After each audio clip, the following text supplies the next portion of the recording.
Taste the Daily. AIADMK சார்பில் மாநிலங்களவை உறுப்பினர் பதவிக்கு கழக வழக்கறிஞர் பிரிவு மாநில செயலாளர் இன்பதுரை, செங்கல்பட்டு கிழக்கு மாவட்ட கழக அவைத்தலைவர் தனபால் ஆகியோர் போட்டியிடுவார்கள் என அறிவிக்கப்பட்டுள்ளது. இது தொடர்பாக சென்னை ராயப்பேட்டையில் உள்ள அதிமுக தலைமை அலுவலகமான புரட்சித் தலைவர் எம்ஜிஆர் மாளிகையில் கழக துணை பொதுச் செயலாளர் KP முனுசாமி மற்றும் தலைமை நிலைய செயலாளர் SP வேலுமணி ஆகியோர் செய்தியாளர்களை சந்தித்தனர். அதனை தற்போது பார்க்கலாம். நாடாளுமன்ற மாநிலங்களவை தேர்தல் அனைத்திந்திய அண்ணா திராவிட முன்னேற்ற கழகத்துடைய வேட்பாளரை அறிவிக்கிறோம்.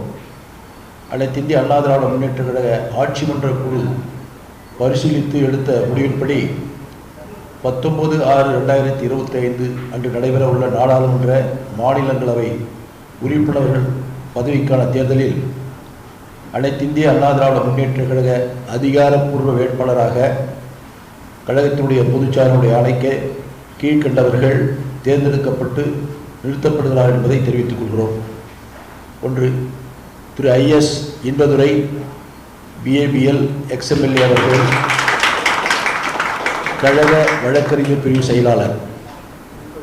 திரு மா Dhanapal MA ML MBA PhD XMLA அவர்கள் செங்கல்பட்டு கிழக்கு மாவட்ட கழக அவைத்தலைவர், மாவட்ட ஊராட்சி குழு முன்னாள் தலைவர் என்பதை மகிழ்ச்சியோடு பொதுச் செயலாளருடைய அனுமதியோடு இங்கே தெரிவித்துக் கொள்கிறேன்.